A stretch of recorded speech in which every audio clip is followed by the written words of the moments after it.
Bismillahirrahmanirrahim. Assalamualaikum warahmatullahi wabarakatuh. Salam sejahtera bagi kita semua. Perkenalkan, nama saya adalah Asmaul Husna Escape Nurse MKes dengan NIDN 0929098902. Saya adalah salah satu dosen di Universitas Indonesia Timur, tepatnya pada Fakultas Keperawatan, Program Studi Ilmu Keperawatan. Pada kesempatan ini, saya akan memaparkan mata kuliah yang saya ampuh pada program studi ilmu keperawatan, yaitu Ilmu Dasar Keperawatan 2. Mata kuliah ini berada pada semester 2 dengan bobot sebanyak 4 SKS dengan kategori 2 SKS teori, 1 SKS praktikum, 1 SKS praktikum lapangan. Adapun deskripsi mata kuliah ini, mata kuliah Ilmu Dasar Keperawatan 2 membahas konsep-konsep dasar yang mendukung pemahaman mahasiswa terhadap terjadinya masalah kesehatan dan pemberian asuhan keperawatan. Materi pembelajaran mencakup konsep patologi dan patofisiologi, mekanisme, adaptasi, kerusakan sel, inflamasi, gangguan sistem tubuh, infeksi oleh berbagai agen infeksius, serta prinsip dasar farmakologi yang mendasari pemberian terapi. Adapun capaian pembelajaran mata kuliah Ilmu Dasar Keperawatan 2 yaitu CPMK 1. Mahasiswa mampu menjelaskan konsep dasar patologi, patofisiologi, etiologi, faktor resiko, dan manifestasi klinis untuk suatu penyakit. CPMK 2. Mahasiswa mampu menganalisis mekanisme adaptasi, cedera, kematian sel, inflamasi, dan gangguan sistem imun. CPMK 3. Mahasiswa mampu menjelaskan karakteristik, struktur, siklus hidup, serta mekanisme patogenisitas bakteri, virus, jamur, dan parasit. CPMK 4. Mahasiswa mampu menganalisis proses interaksi antara agen infeksius dengan sel dan jaringan penjamur. CPMK 5. Mahasiswa mampu menjelaskan prinsip farmakokinetik, farmakodinamik, indikasi, kontraindikasi, efek samping, dan interaksi obat. CPMK 6. Mahasiswa mampu menjelaskan prinsip pemberian obat secara aman dan rasional dalam konteks pelayanan keperawatan. CPMK 7. Mahasiswa mampu menjelaskan prinsip pengambilan, penyimpanan, pelabelan, pengiriman, dan pengelolaan spesimen biologis. CPMK 8. Mahasiswa mampu menginterpretasikan secara dasar hasil pemeriksaan laboratorium dan pemeriksaan diagnostik sebagai data penunjang masalah kesehatan. Adapun bahan kajian pada mata kuliah Ilmu Dasar Keperawatan 2, yang pertama, patologi dan patofisiologi. Yang kedua, adaptasi, cedera, dan kematian sel. Yang ketiga, inflamasi dan proses penyembuhan jaringan. Yang keempat, itu gangguan sistem imun. Yang kelima, gangguan pertumbuhan dan diferensiasi sel. Yang keenam, dasar-dasar mikrobiologi. Yang ketujuh, itu bakteriologi. Yang kedelapan, virologi. Kesembilan, mikologi. Kesepuluh, parasitologi. 11, farmakokinetik dan farmakodinamik. 12, prinsip terapi obat dan keselamatan pemberian obat. Ke-13, penata laksanaan spesimen biologis. 14, yaitu pemeriksaan laboratorium dan diagnostik penunjang.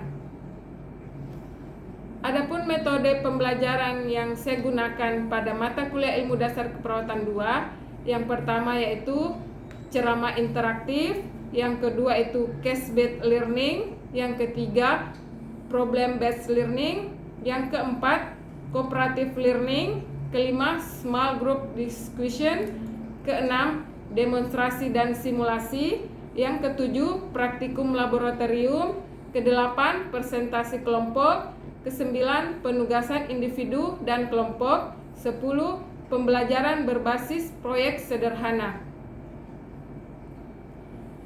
Adapun media pembelajaran yang saya gunakan pada mata kuliah Ilmu Dasar Keperawatan 2, yang pertama, Learning Management System. Yang kedua, buku ajar dan modul Ilmu Dasar Keperawatan 2. Yang ketiga, video pembelajaran. Yang keempat, preparat atau gambar dan model anatomi patologi. Yang kelima, alat dan bahan pengelolaan spesimen. Yang keenam, lembar hasil pemeriksaan laboratorium. Yang ketujuh, rekaman elektrokardiografi dan gambar radiologi dasar. Yang kedelapan, artikel ilmiah dan studi kasus klinis. Berikut saya tampilkan proses pembelajaran yang saya lakukan pada mata kuliah Ilmu Dasar Keperawatan 2 yang saya lakukan menggunakan metode ceramah. Selamat menyaksikan. Bismillahirrahmanirrahim. Assalamualaikum warahmatullahi wabarakatuh. Waalaikumsalam warahmatullahi wabarakatuh. Bagaimana kabar hari ini? Baik. Alhamdulillah. Jadi luar biasa semangatnya ya hari ini. Jadi kita itu sebagai mahasiswa selalu semangat ya, walaupun kurang semangat tetap semangat dan tetap sehat ya. Oke. Sebelum kita lanjut materi hari ini, baiknya saya absen dulu ya. Ketua tingkat siapa yang tidak hadir? 2 orang nih. Siapa? Rasti sakit dengan Suharni juga sakit. Suharni. Bagaimana, mana semua sakitnya nih? Nanti menyusul itu. Menyusul? Iya. Oh iya. Baik. Jadi hari ini 2 orang yang tidak hadir ya. Jadi saya doakan yang sakit semoga cepat sembuh. Baik, hari ini kita akan membawakan mata kuliah apa? Ilmu Dasar Keperawatan 2. Ya, Ilmu Dasar Keperawatan kedua, pertemuan keempat. Minggu lalu bahas materi apa? Cedera sel. Oke, cedera sel. Jadi untuk pembahasan kita kali ini tentang inflamasi dan penyembuhan jaringan. Sebelum kita lanjut, ada yang masih ingat materi kita minggu lalu? Tentang cedera sel, Ibu. Cedera sel. Coba jelaskan apa itu cedera sel? Setahu saya, cedera sel itu di mana sel mengalami gangguan fungsi akibat stres. Oke, terima kasih. Ya, baik. Terima kasih Serdi. Jadi kita lanjut dengan materi hari ini tentang inflamasi dan penyembuhan jaringan. Menurut Anda, pemahaman Anda, apa sih itu inflamasi? Ya, Tiara. Inflamasi itu adalah peradangan nih, secara simpelnya. Ya, inflamasi itu peradangan ya atau kemerahan. Pemerahan. Ya. Yang lain? Ada yang lain? Inflamasi itu apa? Ya, coba. Infeksi, Bu. Oh ya, infeksi. Ya, oke. Ya, baik, kita lanjut. Jadi, inflamasi dan penyembuhan jaringan. Kita bahas apa itu inflamasi. Jadi, sesuai tadi Tiara katakan, inflamasi itu bisa dikatakan radang, ya. Jadi, inflamasi itu adalah respon protektif lokal jaringan vaskular terhadap cedera, infeksi atau agen pencedera lainnya. Jadi tujuannya ini untuk menghancurkan, mengurangi atau mengisolasi agen pencedera serta memulai proses perbaikan jaringan. Jadi paham ya sampai sini? Jadi inflamasi itu radang ya. Jadi respon protektif lokal jaringan vaskular terhadap cedera, infeksi atau agen pencedera lainnya. Jadi tadi Tiara katakan dalam itu kalau orang katakan inflamasi, terjadi inflamasi berarti di otak Anda radang Ki. Ya? Mengerti? Jelas sampai sini? Ya. Lanjut. Adapun tanda-tanda utama inflamasi. Yang pertama itu ada 5 tanda klinis utama inflamasi. Yang pertama itu rubor. Rubor itu kemerahan, ya. Kemudian color itu panas. Jadi kalau pasti kalian pernah merasakan ada luka ya. Jadi kalau kalian sudah merasakan melihat kemerahan, itu berarti dia sudah rubor, terjadi akibat pelebaran pembuluh darah. Jadi kalau sudah merah kita rasa, berarti sudah terjadi pelebaran pembuluh darah. Oke, selanjutnya itu panas, color, yaitu peningkatan aliran darah hangat ke area cedera. Jadi kalau adik-adik sudah rasakan panas, berarti itu sudah peningkatan aliran darah. Baik, lanjut di tumor atau bengkak, ya. Jadi bengkak itu jika akumulasi cairan plasma ke jaringan interstisial atau edema. Jadi bahasa lainnya juga itu kalau orang katakan bengkak, edema. Jadi adik-adik kalau di rumah sakit Oh, edema. Berarti harus kalian tahu, oh bengkak. Terjadi inflamasi, berarti radang. Ya, rubor berarti kemerahan. Ya, jelas sampai sini? Jelas. Ya, lanjut di nyeri. Jadi kalau sudah rasakan nyeri berarti peregangan jaringan akibat edema dan pelepasan mediator kimia seperti prostaglandin. Ya. Kemudian terakhir vasoles, yaitu gangguan fungsi. Jadi yang dimaksud di sini yaitu ketidakmampuan jaringan berfungsi normal akibat nyeri dan bengkak. Oke, jelas? Ada yang mau bertanya sampai sini? Ya, silakan. Apakah inflamasi dan infeksi itu sama atau tidak? Oh, inflamasi dan infeksi itu jelas tidak sama ya. Karena inflamasi itu dia kemerahan, berarti inflamasi tidak sama dengan infeksi. Infeksi itu disebabkan oleh mikroorganisme eksogen, sedangkan inflamasi itu adalah respon tubuhnya. Jadi kalau inflamasi itu respon tubuh, terjadi kemerahan. Kalau infeksi itu disebabkan oleh mikroorganisme. Jelas? Mengerti sampai sini? Baik, kita lanjut ya. Ini adalah saya tunjukkan adalah salah satu gambar tanda-tanda utama inflamasi. Jadi ini tadi ya. Jadi jika sudah kemerahan di bagian pinggir luka ya, kemudian panas, kita rasakan panas ya, kemudian terjadi pembengkakan dan sudah merasakan nyeri ya, dan gangguan fungsi. Jadi sudah terjadi adanya gangguan fungsi. Jelas ya sampai sini? Lanjut. Oke. Kemudian di sini kita membahas tentang mekanisme utama inflamasi akut. Jadi proses inflamasi akut terjadi melalui dua respon. Ya, dua respon utama. Yang pertama itu ada respon vaskular, yaitu pembuluh darah. Kemudian yang kedua respon seluler, yaitu sel darah. Oke. Adapun dari respon vaskular pembuluh darah, yaitu menjelaskan dua jenis ya. Yang pertama itu vasodilatasi arteri lokal atau aliran darah meningkat, ya. Kemudian yang kedua peningkatan permeabilitas kapiler atau cairan kain protein atau eksudat keluar jaringan, ya. Kemudian respon seluler itu dikatakan sel darah, ya. Jadi respon seluler di sini marginalisasi dan ades, ya. Marginalisasi dan ades. Yang dimaksud itu sel darah putih menempel pada dinding pembuluh darah. Baik. Kemudian emigrasi atau diadesis, yaitu sel melintasi dinding pembuluh darah menuju area luka. Jadi sel melintasi dinding pembuluh darah menuju ke area luka. Kemudian hemostasis atau fagositosis, yaitu neutrofil bergerak menuju agen pencedera dan memakannya. Oke, jelas ya? Jelas. Kemudian pengantar penyembuhan jaringan. Di sini setelah agen penyebab cedera berhasil dieliminasi melalui inflamasi, tubuh memulai fase reparasi atau penyembuhan. Ya, jadi dua jenis penyembuhan utama. Jadi ada dua jenis penyembuhan utama. Siapa yang tahu? Yang pertama apa? Regenerasi. Ya, oke.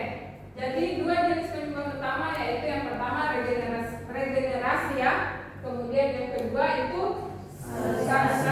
fibrosis, yaitu pembentukan jaringan paru. Oke. Regenerasi di sini maksudnya pergantian sel yang rusak dengan jenis sel yang sama atau struktur dan fungsi kembali normal sempurna, ya. Jadi fungsi dan kembali normal sempurna. Kemudian sterilisasi atau fibrosis, yaitu terjadi jika jaringan tidak bisa bergeneralisasi digantikan oleh jaringan ikat kolagen. Jadi dua jenis penyembuhan utama, yang pertama apa tadi? Regenerasi. Terus yang kedua? Sterilisasi. Ya. Oke. Sampai sini jelas? Lanjut.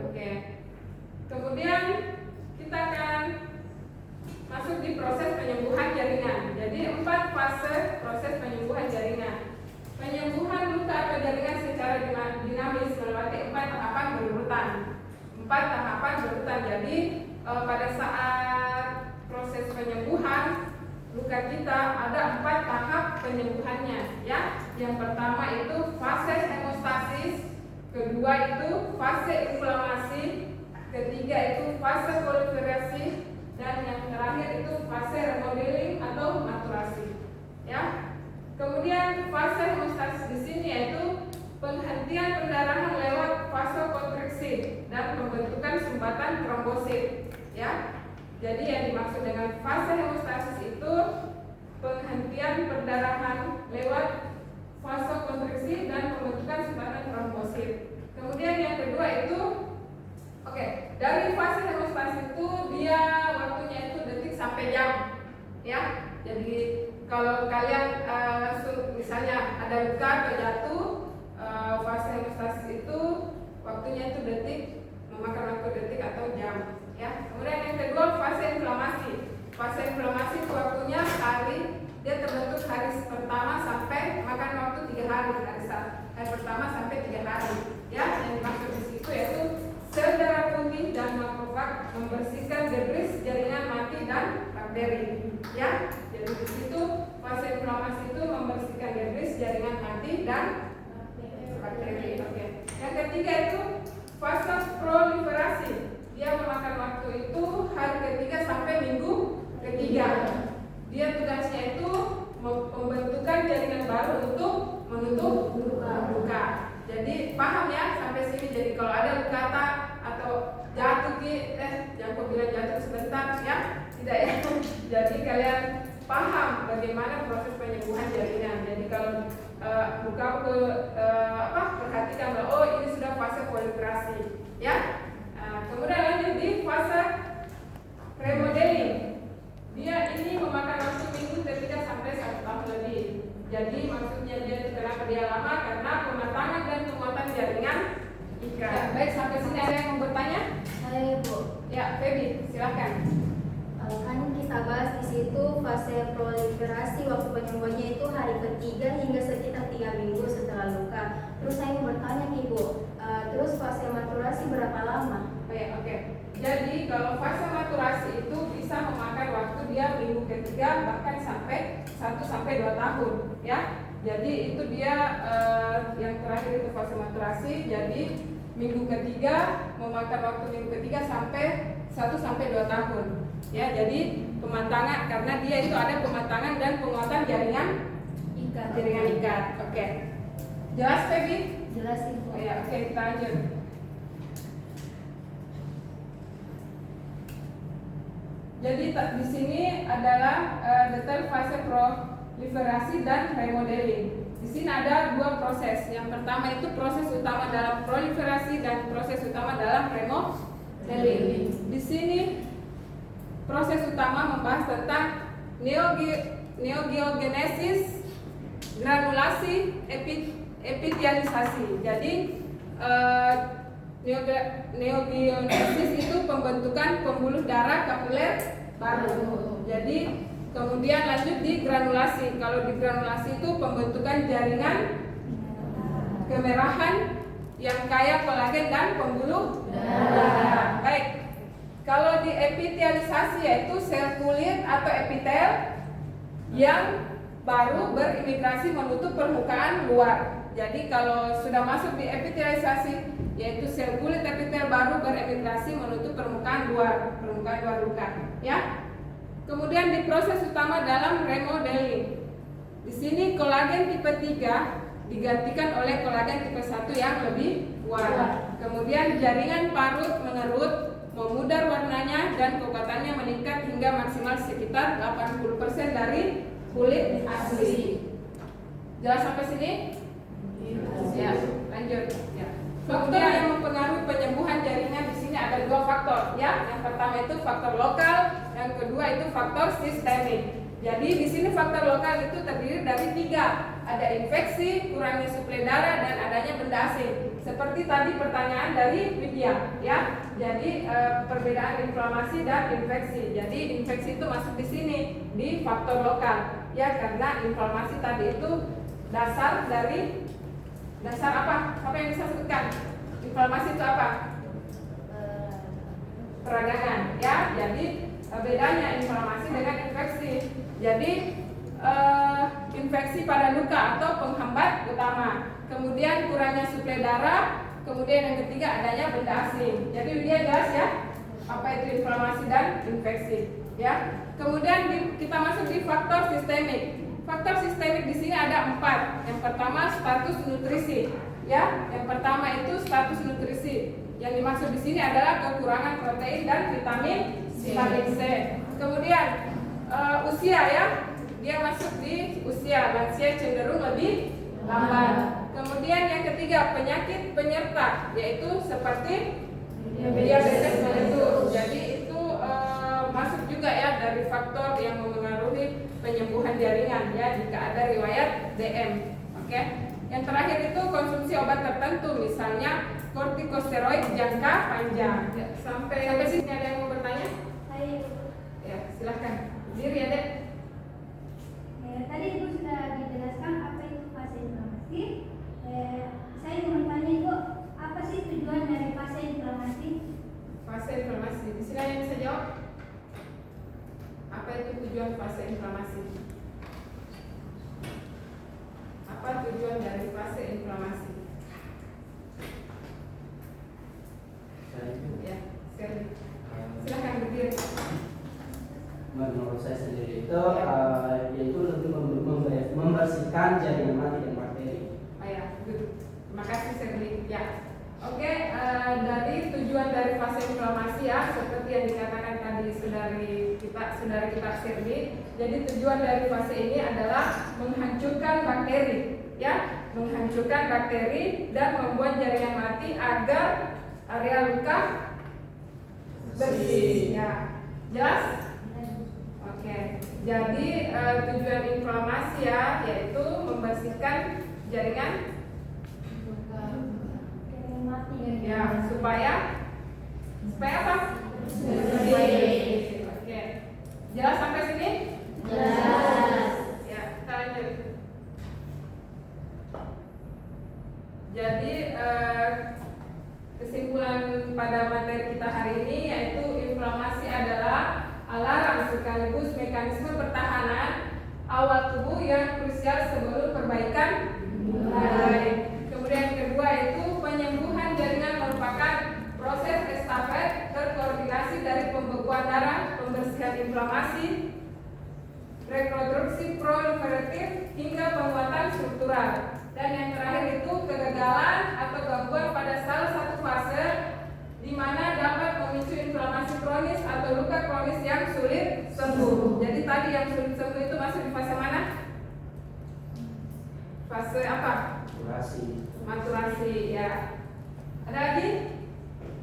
Jadi saya akan bertanya lagi ya dari pembahasan kita tadi. Tadi inflamasi itu apa? Semuanya. Kalau infeksi? Infeksi?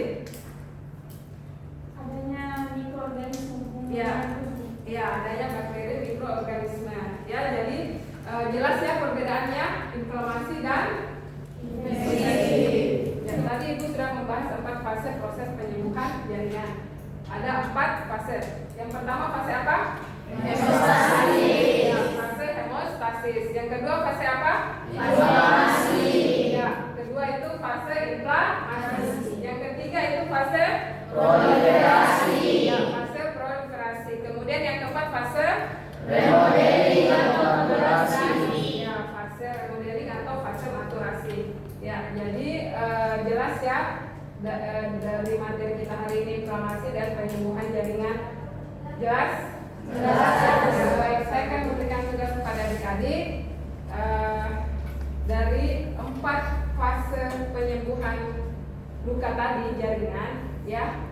4 fase. Cari apa perbedaannya dalam bentuk gambar, ya, supaya kalian paham fase hemostasis itu gambarnya seperti apa, ya.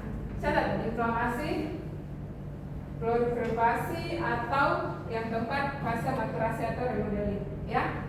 dari dalam bentuk gambar ya, supaya kalian lebih paham lagi bagaimana apa itu proses penyembuhan dalam hal fase. Oke, jelas tugasnya? Jelas. Jelas? Jelas. Oke, baik, sebelum saya tutup materi kita hari ini, ada lagi yang mau dipertanyakan? Jelas. Sudah jelas, betul? Jelas. Oke, sudah jelas. Jadi untuk pertemuan kita hari ini sudah jelas ya. Jadi tugasnya jangan lupa dikumpul minggu depan ya, dikumpul minggu depan. Kemudian pertemuan kita berikutnya, pertemuan kelima ya, kita akan membahas gangguan sistem imun ya. Jadi tolong dipelajari lagi itu apa itu gangguan sistem imun ya, supaya pertemuan berikutnya lebih menarik lagi kita membahas tentang gangguan sistem imun ya. Jelas ya? Jelas. Jadi adik-adik pelajari memang itu gangguan sistem imun supaya kita lebih aktif lagi ya. Oke, sekian pertemuan kita untuk hari ini. Sampai jumpa untuk minggu depan dengan membahas gangguan sistem imun.